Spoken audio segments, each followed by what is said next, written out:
Hi, I'm Holly, and with my sister Heather, you're listening to Haunted Family Podcast, a weekly podcast about the paranormal, unsolved mysteries, and even some true crime. Okay, so I just want to say for our listeners, if you hear strange noises in the background on my part, I do not have Inigo with me in the studio, aka my bed tonight. It is Miss Ruby. Normally, Ruby is not in the house when I'm recording. And I also have a baby goat on my porch. So, fun time. Well, you generally have a baby goat, or a bunny, I know. or some other farm animal. I know, but we just picked up this baby goat this week, and it has pink eye, so it has to be segregated from the rest of the herd. Oh, poor baby. Yeah, so it's on the porch getting medicine in its eyes several times a day, and lots of love. And poor little Miss Ruby's getting extra love because she's going to have surgery next week. Oh. Just everything's being sick on the farm this week. Everything. Well, I don't have anybody sick in my zoo, but it is the last week of marching band. Ever for me, yes. We had senior night on Friday, and that was awesome. And we had our regional band competition, and we advanced on to state semifinals. Now, the fun thing is, they really did not think they were going to advance. Right, it's been a rough year. We've got a lot of new kids, and I mean, if you know anything at all about marching band, you know that new marchers, while they're great the second year, that first year it's just rough. It takes a while for it to click that you start on the left foot, that you count. Like it's just that first year is just a blur. It's a learning experience. It is. And we've got a lot of young kids. Of course, we're also graduating 13, so next year's going to be fun. Totally. Next year should be a really good year for them. We'll watch from the stands without actually having to participate in... Yeah.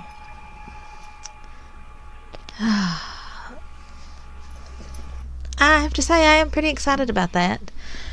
But yeah, we knew we had to beat 4, and we were the last going on the field, and they always announce in performance order. So it was really funny that Hannah and I were sitting in the stands, and we realized that we had made it probably about, 4 bands being announced before our kids on the field realized it. So I was able to get that exact moment captured on camera of when Abby realized that they had made it to state, and it's funny. It's actually like a progression. It's like, she looks stoic, then her mouth drops open, and then she's got a big smile on her face, and it was great. So yeah, after next week, I started to say I will have a life again, but no, because swimming starts. And you are considering starting up a second podcast. I am, but we're not starting the second podcast until next season. Yeah, like next spring. I think we're gonna maybe start doing some stuff with it, but it'll hit probably full force next summer, doing training camp, and next fall really hard. We're doing a college football podcast. Completely different than what we're doing here at Haunted Family Podcast. Completely different, yeah. So we won't be starting until we're in our new house, and hopefully I'll have an actual studio and not this noisy room that I'm always in. So, fun times. The funny thing about this topic or not really the topic, but the person who we're covering today, is I have a friend with this name. And my friend lives in the same county as this serial killer, only in Kentucky and not Kansas. And here we go, picking on Kansas again. I know. Kansas really, we do seems love to breed Kansas. some serial killers, though. What's up with that?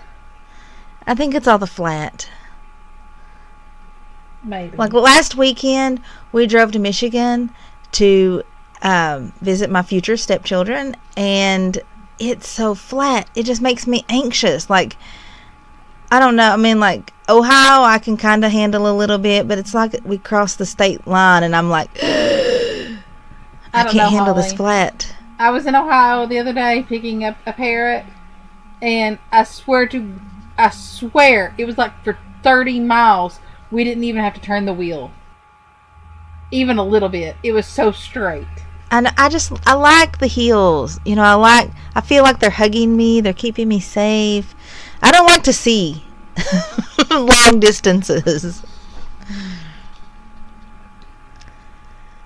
Oh yeah, listeners, we added actually 2 new animals to the farm this week. We added a little black goat named Freddie, and we added a beautiful little green cheek conure named Squeaky Frome, and Freddy Krueger. Oh, good names. Good names. Yeah, I thought so. Okay, so let's jump in. Okay, So- so we are talking about, I guess you could say, the internet's first serial killer. Yeah. I mean, there may have been others, but he was the first to get that title. He took advantage of internet chat rooms and would lure girls into he would lure them a couple of different ways, through applying for jobs, or also he'd visit a lot of BDSM chat rooms and get girls that way. And well, I mean, let's just talk. Yeah. The internet's dangerous. It is. I meet people on the internet from on the internet, especially from Craigslist, quite often. I actually have had them out to the farm before, and sometimes I meet them at their place. When you have a farm, it's kind of what you do. You place ads online, and then or you look at ads online, and you find the animals you want, or the people find that you have an animal they want, and you meet up. You can't really do many animal swaps in the Walmart parking lot. Why not? Well, I mean, that's how I got our little lot. But I knew the person who I was getting that lot from. I've known her for years. Oh, actually, in Squeaky, I met Squeaky's breeder in a Walmart parking lot in Jackson, Ohio. I mean, some things you can do, but swapping a baby goat in the parking lot, people kind of look at you like you're weird. I would totally do it. So today we're talking about John Robinson, and he was actually born December 27th. Listeners, if you decide to search for him, write John Robinson murderer or serial killer out from it, because you'll get a lot of just random, boring, regular John Robinsons if you search for John Robinson. Including my friend. It's a very common who is extremely name. boring. Sorry, John, if you're listening. I think he'd be okay with not being a serial killer. Yeah, well, I mean, I've known him since high school. Him and his wife both. We were in band together. Actually, I know his entire family, and they're just super nice people, and not a serial killer among them. So, our John Robinson actually had a, I guess you could say, a rough start in life. Yeah. As somebody who has an alcoholic in their family, our grandfather was an alcoholic. It's a very chaotic situation. And his mother, I've only ever seen her described as a tyrant. It makes me wonder, like... That's how your children are going to describe you in counseling. That's what I was going to say, is that... Well, okay, so, speaking of senior night, Abby, like, usually in the past, the underclassmen have, like, attached sticky notes to the senior's car with, like, just little notes about them all over it. Abby does not have her license or a car because she's terrified of driving. So I said, what are they going to do? Like, stick it to my car? Or stick it to Hannah's car? Which they can't anymore. Right, but we didn't know that at the time. And she said, "No, Mom, they wouldn't stick it to your car. They're afraid of you." So, yeah, I guess I'm probably going to be described as a tyrant. This John was born in the Cicero area of Chicago. I know, and every time I hear that, I always think of the musical. Moulin Rouge. No, I think Not of the Moulin musical Rouge. Chicago. Yeah, Chicago. I was thinking of. Never mind. So, he became an Eagle Scout, which, I mean. That's awesome. Yeah, I mean, that's kind of hard to accomplish, isn't it? It is. I know a couple people who are Eagle Scouts. I do too. They're not serial killers either. One of the Eagle Scouts I know did almost go to prison for embezzling from his workplace, though, which this guy actually went to jail for. Also. I know this is how he started. Well, actually, he wanted to be a priest, and that kind of fell through because he kept getting in trouble. So he moved to Kansas from Chicago and got married to Nancy Lynch. And they had 4 kids. But he got caught for embezzling over $30,000 with the first place that he worked, which was he was an x-ray tech, and he was embezzling from that doctor. Yeah, it was Dr. Wallace Graham. The fun part about this was that he was actually not a licensed x-ray tech. He attended school for 2 years to become an x-ray technician, but he dropped out. So he forged his credentials. Yeah, and all he got was 3 months probation. I'm going to forge my credentials and say that I am a ancient alien astronaut. Well, I wish that I had forged mine because I'm never going to pay off my student loans. He actually then got fired from his next 3 jobs for theft. And then finally decided to just start his own business. This business was he was handling finances for other companies, which he, of course, embezzled from. In 1977, he decided that he was going to move to Johnson County, Kansas. And he just kind of continued owning businesses. So he kind of laid low for a few years, but in 1980... he was charged with forgery and embezzlement, and he just served 2 months in jail. Okay, it was this that time. When he set up a bogus hydroponic farming business? Well, that was in 84. Yeah. But yeah, so in 80... I'm probably getting a hydroponic greenhouse soon. Are you going to kill people and put them in 55-gallon drums? Probably not. Okay, well, good. But I do plan on growing strawberries and watermelon. Not watermelon. What are those other things? Tomatoes. It's been a long day. So in 80, he started getting involved in S&M and bondage. And, of course, nobody knew this. And in 84... he started a fake business, HydroGrow, and it was a hydroponic business. And he hired Paula Godfrey, who was just 19. And he told her that he was going to send her to Texas for training. But nobody ever heard from her again. Her family filed a missing persons claim. And when they did that, mysteriously they got a letter typed but signed from her that said that she was going to Europe and for them not to worry about her. And the police did not at all find this suspicious. And so they dropped the search, and she, to this day, has never been found. But presumably, Paula Godfrey, it was his first murder victim. Right. Because he kept up the same MO.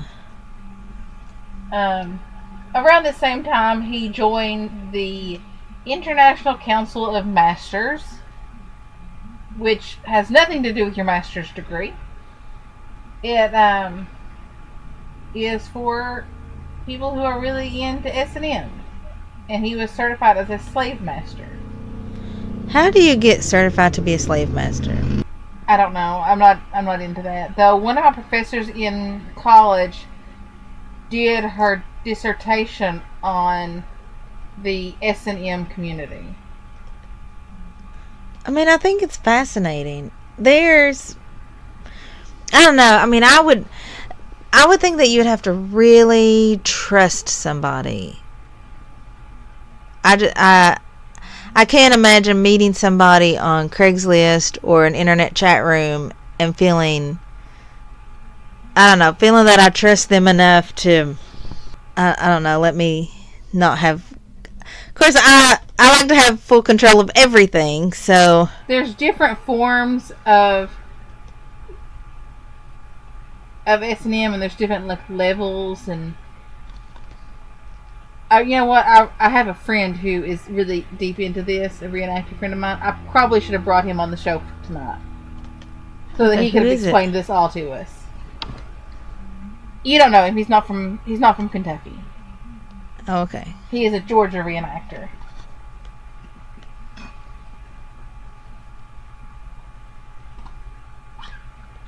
Okay. So, on the outside, he looked like a nice, upstanding, pillar of the community, business owner, churchgoer, Scoutmaster.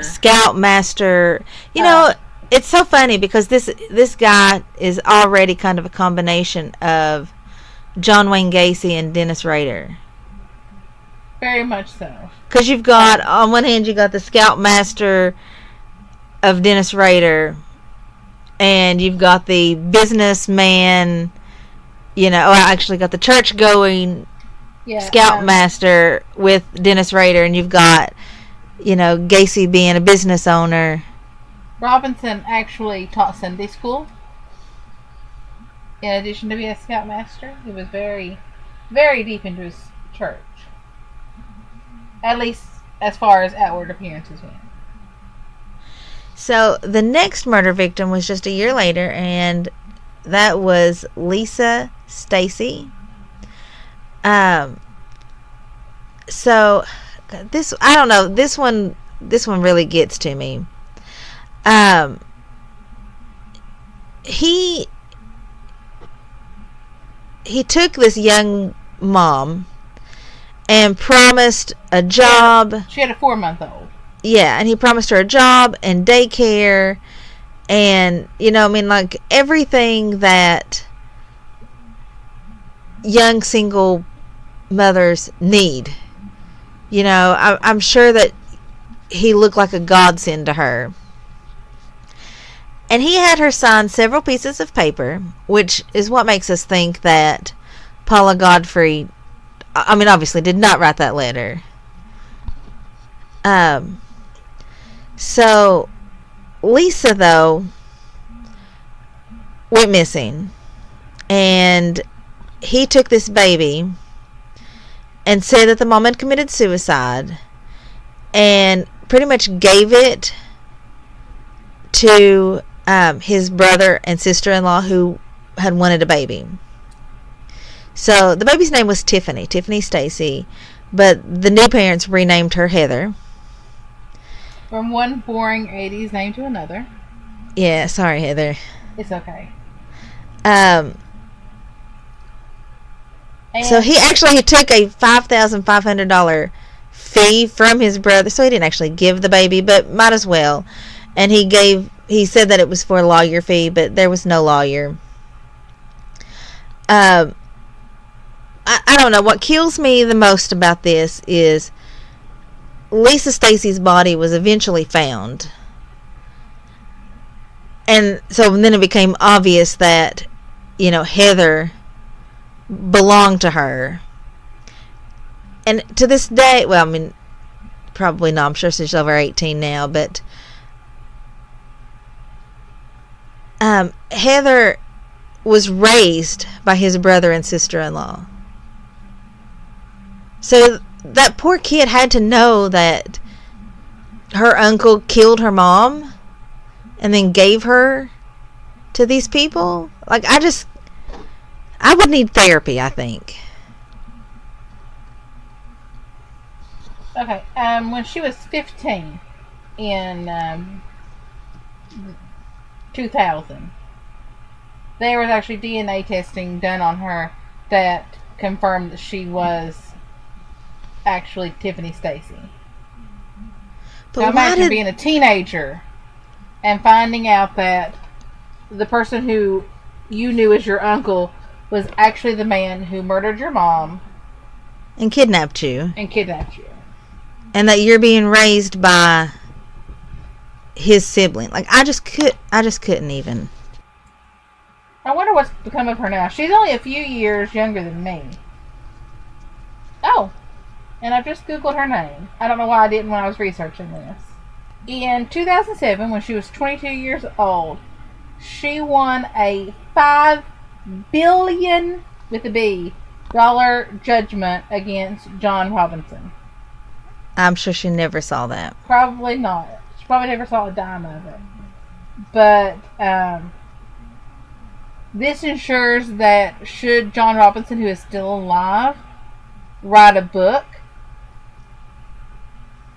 or a movie be made about this, that he will not see a dime of the money from it. Well, good.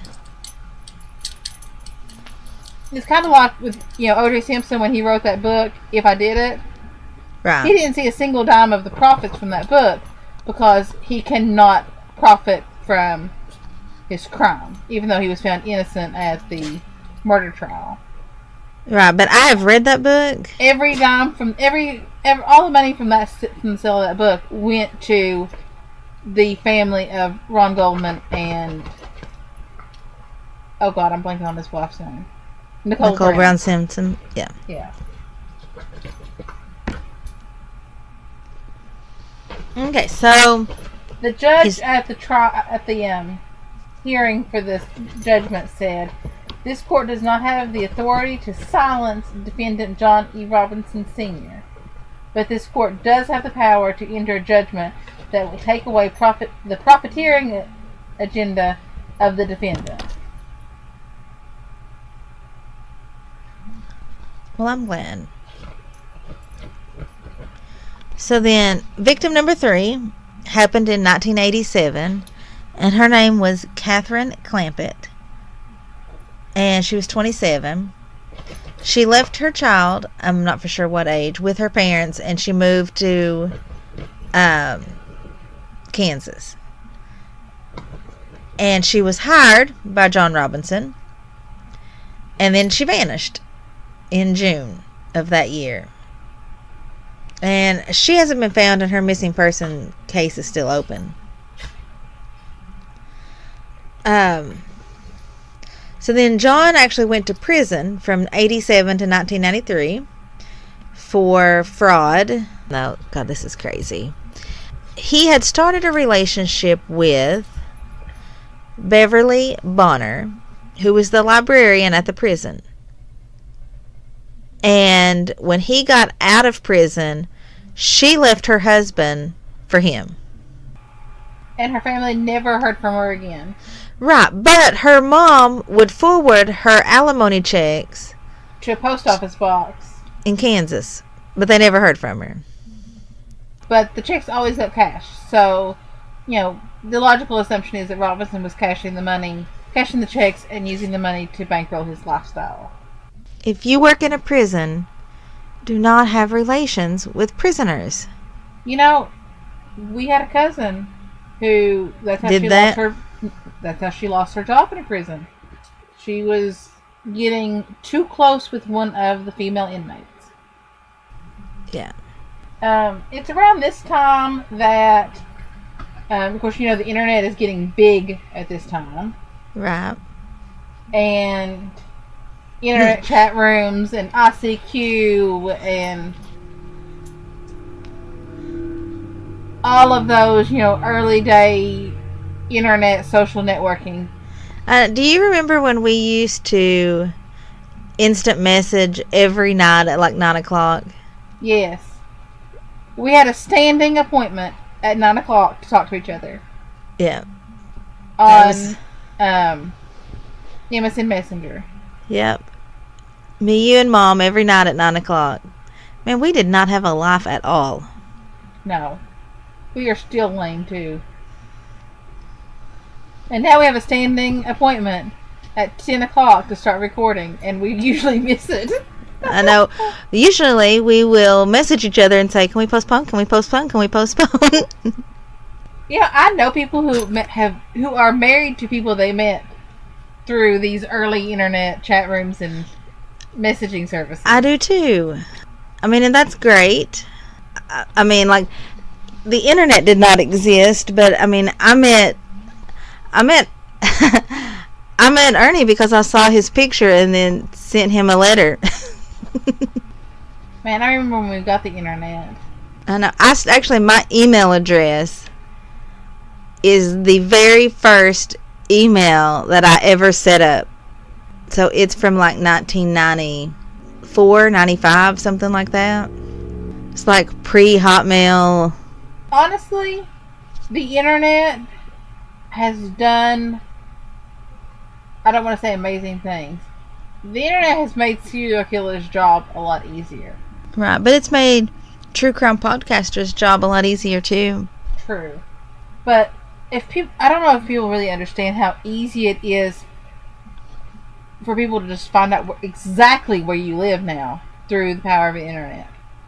Well, I mean, that's true. Which is why you should always answer your door with a gun. The other day on a Facebook group, someone was talking about how big the farm they lived on was. And I thought, that seems a little weird.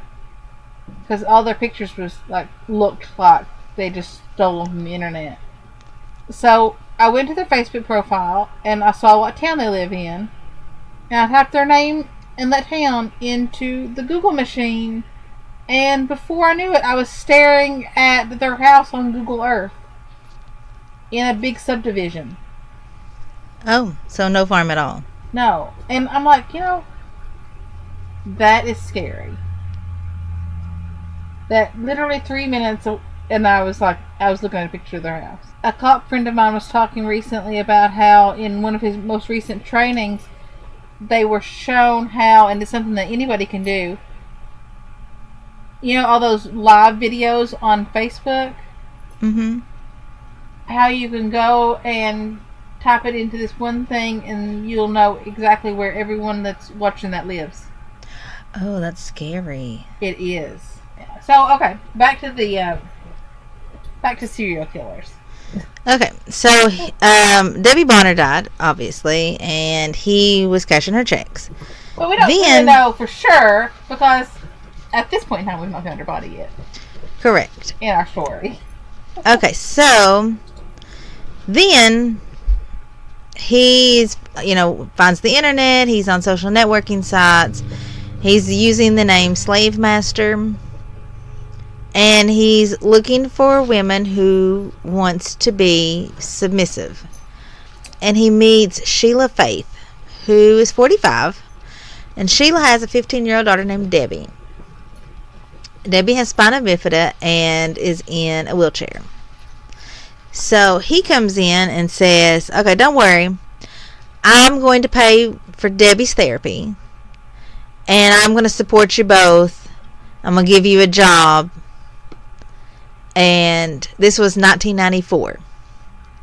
So they moved from California to Kansas City.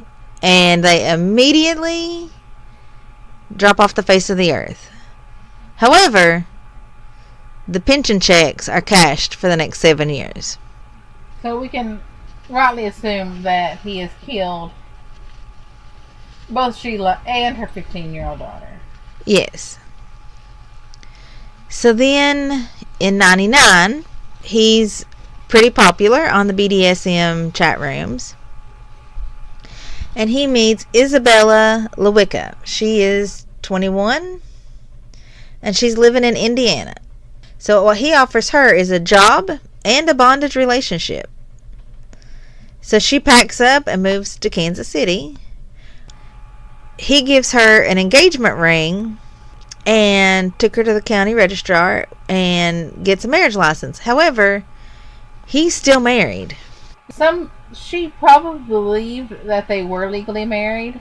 That um, Isabella believed that her and Robinson was married. She was an immigrant to this country. We don't know how much of a grasp of English she had.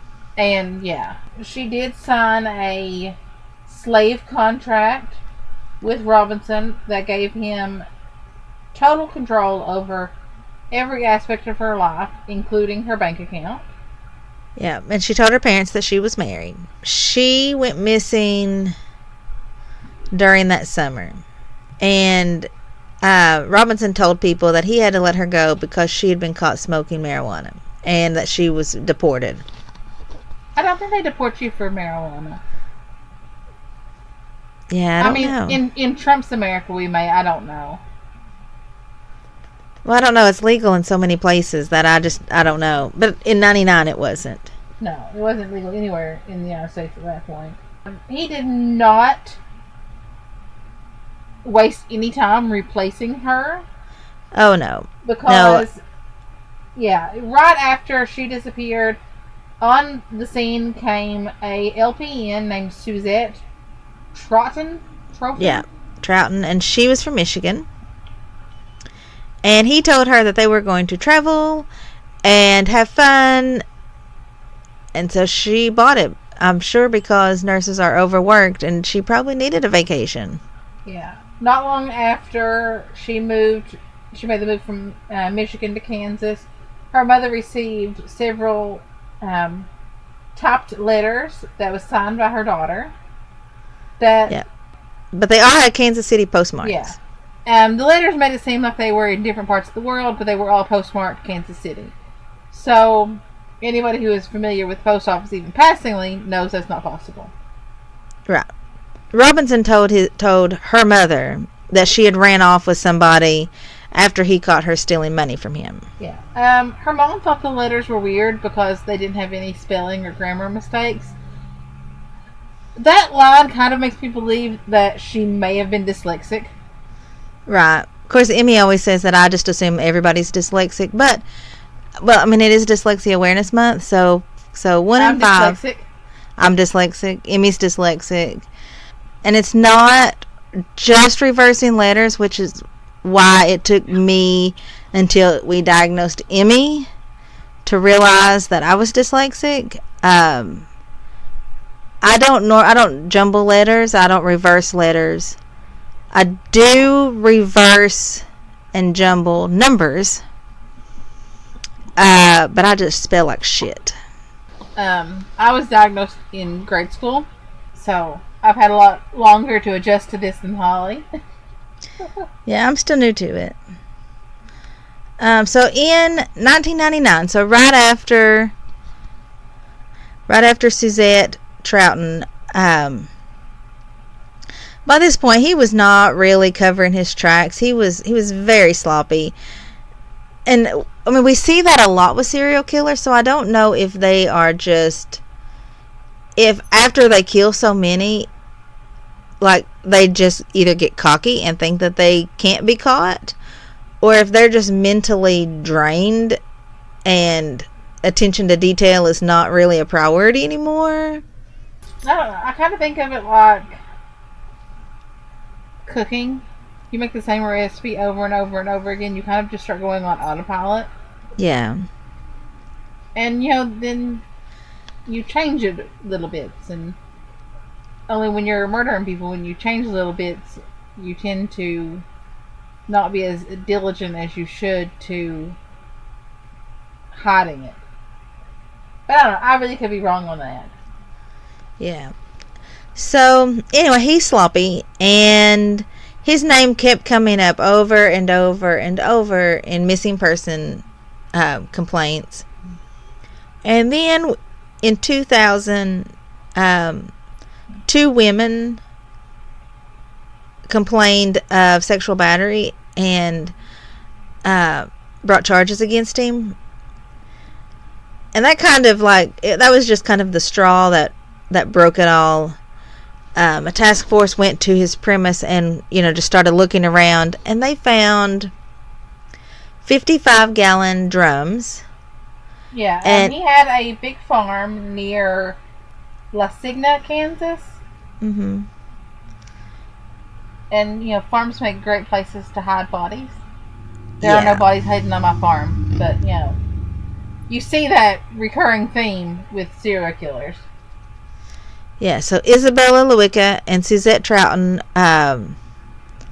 were both found. Then they went searching a storage facility in Missouri, which is not too far from where they were at, and they found 3 more drums. Beverly Bonner, Sheila, and Debbie Faith. Debbie Faith. Yeah. All women were killed by a blow to the head, blunt force trauma. So he definitely had a pattern. Yeah. So he got life in prison for killing Stacy. And he was still married at this time. Oh, yeah. His wife, Nancy Robinson, was still married to him when the police found the bodies. Right, and I think it's crazy that in 2005 she filed for divorce, and the reason, I don't even think that do you need to have a reason? Like, I mean, I've been divorced a lot, but I can't remember, like, if I had to give a reason. But some states make you cite a reason for nothing, and she cited incompatibility and irreconcilable differences. Yeah, I would think that my husband killing people would be an irreconcilable difference. Yeah, and probably incompatible. Killing people. Yeah, that's... And I always wonder about the poor kids. I mean, he was a father of 4. And these kids have to go through life knowing that their dad killed people. I mean, how do you do that? In 2006, Lisa Stacy, aka Heather Robinson, sued the Truman Medical Center in Kansas City and one of the social workers, Karen Gaddis, saying that Gaddis was the one who told John Robinson about Tiffany Stacy's mom and her, which led to her mom being murdered and her being sold to another family. And she got a tidy profit. Not profit. That doesn't make sense. She settlement. Yeah, she got a really tidy settlement from that. They can't officially say how much, but I'm hoping that she got millions. Oh yeah, see, I am not usually a fan of family members profiting off of the death of their loved ones. I'm not a fan of that at all. But you know what? In her case, her being a minor, and I mean, if that was me, I would probably need all of that money to pay for my therapy. So, in this case, good for her. I hope she got multi-millions of dollars. The first time I remember hearing about John Robinson was in a book called Anyone You Want Me to Be, a true story of sex and death on the internet. And that was written by mine and Holly's favorite author and criminologist, John Douglas. Yeah, we love him. He really covers this story with amazing detail.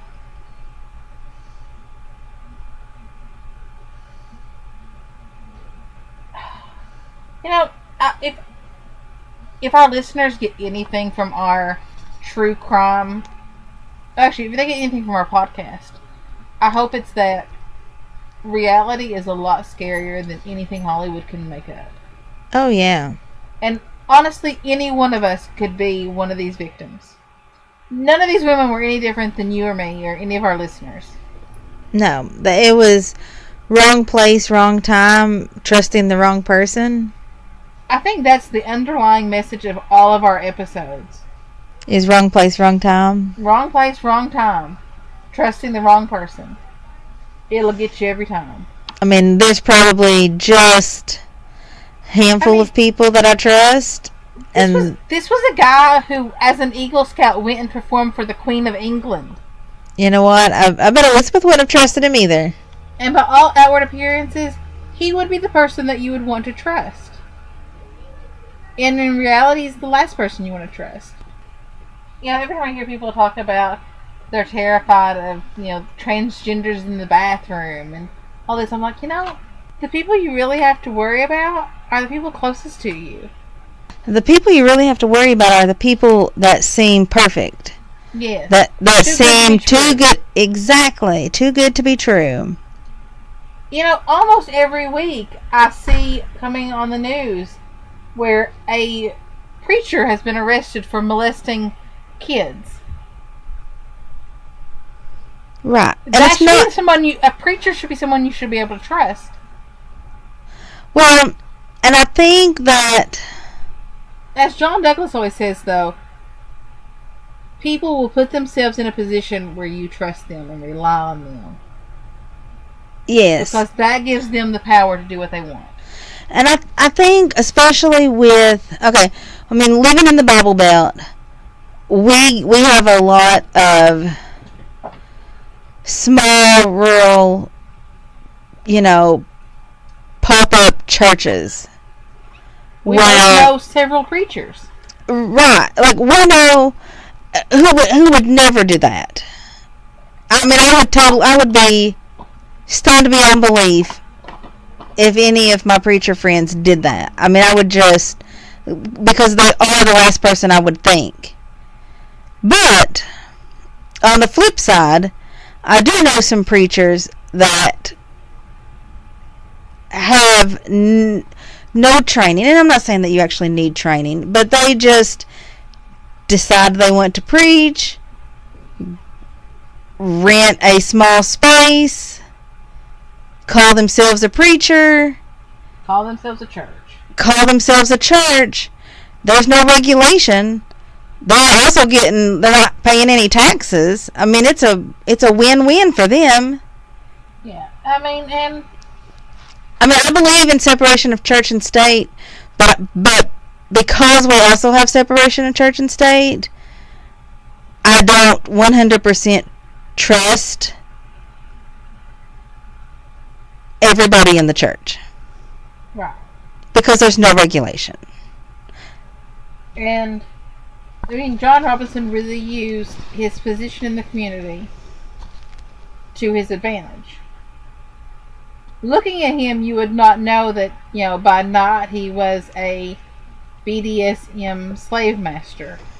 Right. You wouldn't know that kidnapping and killing women. Yeah, that he was on the internet. And as someone who knows people who are in the BDSM community, most of them probably would be appalled and absolutely horrified if they learned that somebody else in their community was murdering people. Yeah. So I don't want our listeners to think that just because someone is into BDSM that they're a murderer. No, that is pretty far from the truth. But people will use things to their advantage, and John Robinson was using the BDSM community. And using the church as a smokescreen. And using the church as a smokescreen, and using his business ties as a cover. And, finding a serial killer that has a steady home life and a wife and kids is pretty common, because their family is part of their cover. Yeah.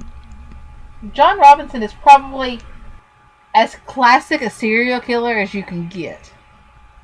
And it's sad that, I guess that's, I'm not going to say easy, but that's how the behavior science unit of the FBI got founded, is super smart people saw this pattern and thought, hey, you know what? Let's study this, because it's not just random like we think it is. There's a pattern to this. There's a reason behind these traits that we're seeing. There's a method. And from there, they've done amazing things at the FBI, mapping the traits of serial killers.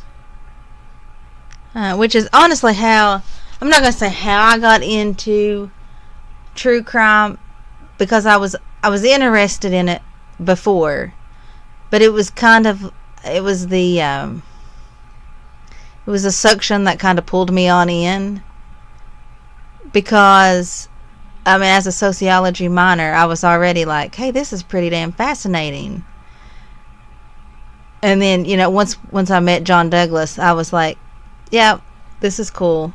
I don't want to work with prisoners, and I don't think that I will ever use this, but I want to know more about it. And now look, I'm using it. He probably would not have been caught as he probably would not have been caught if two of the women he was involved with in the BDSM community hadn't reported him for Assaulting them. See, in the BDSM community, there are safe words that stop the play session, and he did not respect those hard limits. And in the BDSM community, that is that's a trust is important. And if you go beyond the safe words and you go beyond your partner's hard nose, that's a big no-no. That's a big violation of trust. So I'm very glad that these women had the courage to come forward.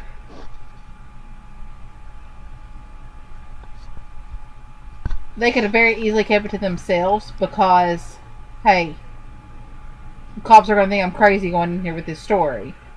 Right, and I'm going to be raked through the coals if it ever makes it to court, because I like this alternative lifestyle. So I'm really glad that they had the courage to come forward. Yeah. We don't really know how many people in total he murdered. It could have been a lot higher than the cases that we've got and the bodies we found. Yeah. Officially, his number sits at 8. To me, that seems a little low for as many years as he was active. Yeah, especially because he had gaps. And I mean, there's one thing that when you look at serial killers and you look at long gaps, especially when you've had a consistent pattern, is it usually means that they were in prison, or like something was happening in their life to cause that right, like did we cover Dennis Rader already? I don't think so. Okay, then never mind. I'm not going to say what I was going to say then. No, go ahead. It'll tie into our Dennis Rader episode when we do it. Okay, well, and he'll be added to our list that we're working on right now for next season, which will start the first week of January. But Dennis Rader had long chunks of time where he wasn't active, and that collated with, that's probably not the right word, coincided with job changes that he had. And when he had jobs where he could exert control and fear in people's lives, he wasn't active as a serial killer then, because that was his motivation, was fear and control.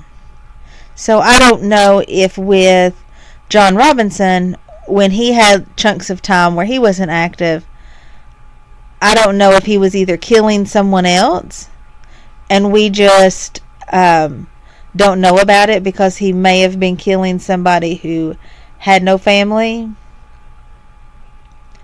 or if he was getting he was getting his needs satisfied in a different way. Yeah. I would almost believe that he was just killing transients, prostitutes, people who are not going to be missed. Yeah, which is why we think that his body count is much higher than just the 8. Yeah. Okay, so do we have a stupid criminal for this week? We do. Our stupid criminal is Turner Conley, 25, of Charleston, West Virginia. And Turner had a really good job. He I did. think most of our listeners will believe that working for the U.S. Postal Service is a decent job. And, you know, we're always going to have a post office. Right. Although if you listen to our postal murder episode, you know, it is a dangerous job. So, for people who don't realize this, evidence, especially things that need to go to the state crime lab for analysis, is often sent through the mail. See, I didn't know that. I just assumed it got driven. Normally, mailing drugs is illegal because drugs is illegal, but law enforcement can mail stuff. It doesn't always have to be picked up and dropped off by someone in uniform.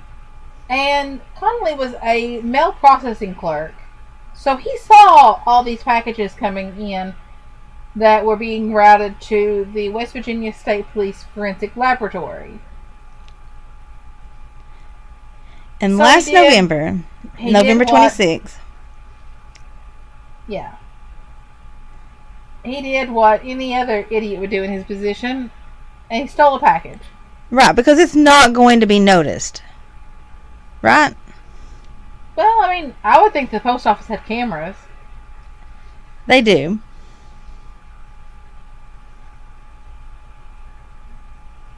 Yeah. So, this package had 1.5 grams of meth. Is that a lot? I have no idea. I don't know. I don't know anything about drugs. But yeah.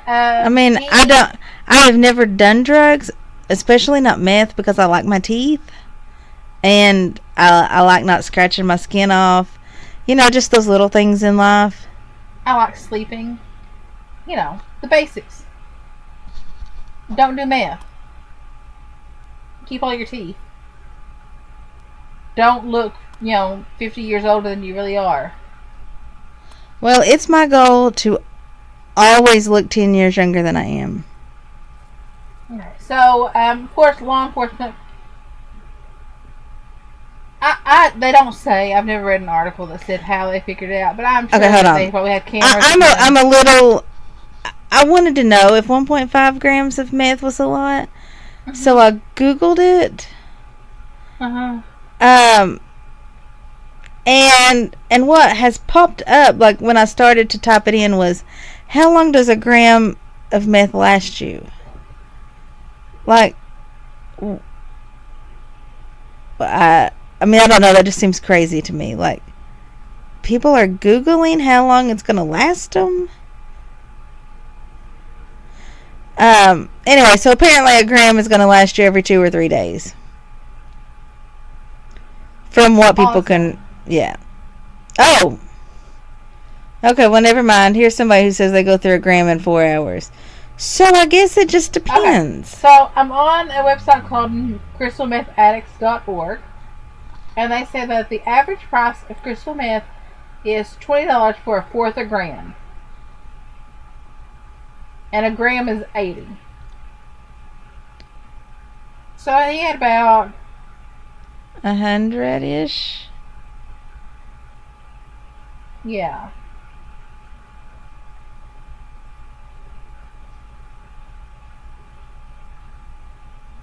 So I don't know. I don't know if that's a lot. I mean, I guess it would depend on how much meth you use, whether or not a gram and a half would be a lot.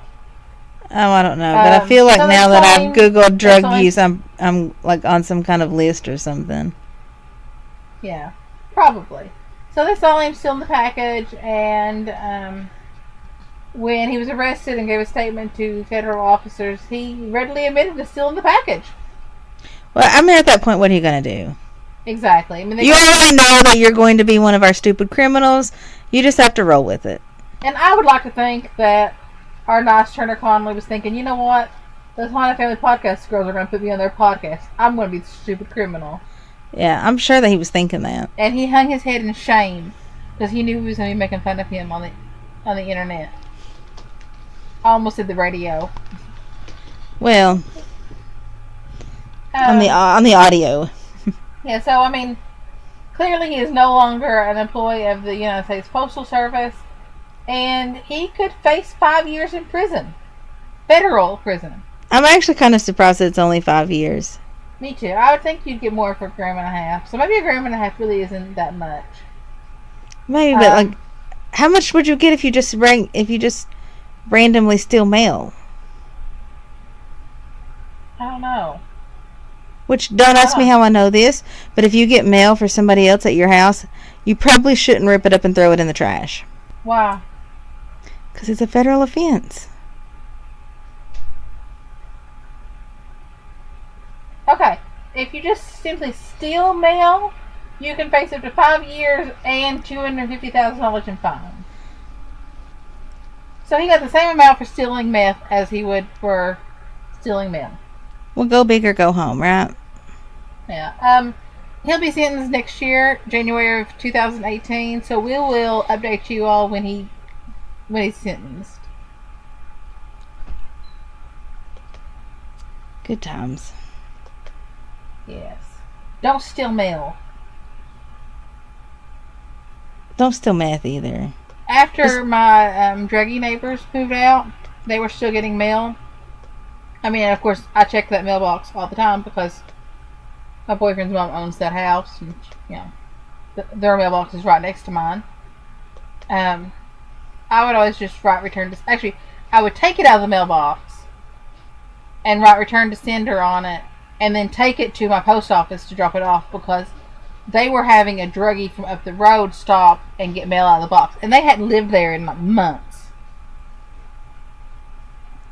And finally, I just went to the post office and filled out a Why little didn't form. they just do a change of address? I don't know. I really don't know. But See, if you do a change of address, you get this cool little thing in the mail that's got all kinds of like discount cards and stuff, so you can get 10% off at Lowe's. But I heard the neighbors up the road talking about, well, we'll just put it in this mailbox to somebody that was stopped in front of my mailbox, and we can get it. So I thought, I mean, obviously my conclusion was they were probably using the mailbox for drugs.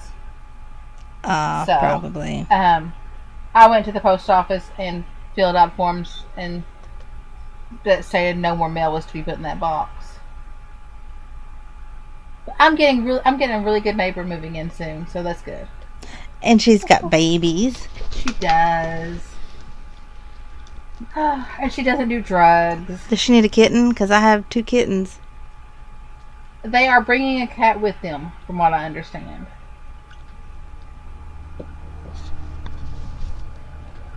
So what you're saying is they do need a kitten? No, sadly they don't. I would take a kitten from you, but I have birds. Yeah.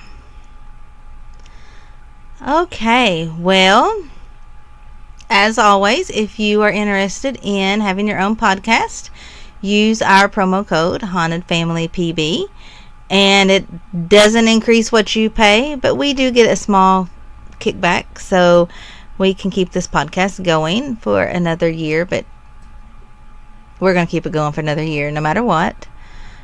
Even if you don't like it, we're still going to do it. Ha ha. Yes, we have started the list of topics for next year. We'll probably finish making our list next Friday when I go down to get ready to go to state. But we won't put all the episodes in order then. Yeah. Right now we're just making a list of what we want to cover next year, and we'll flesh out what weeks we want them to air later. So if there's a topic that you are, no pun intended, dying to hear from us, go ahead and send us an email at hauntedfamilypodcast@gmail.com. And or just leave us a message on Facebook or Instagram and let us know what that topic is, and we will add it to the list. And that is, it doesn't matter, true crime, paranormal, unsolved mystery, all of the above. We're happy to. Yeah, whatever you want to hear, we'll try to talk about it. Yeah. So, anyway, thanks for listening. Bye. Bye.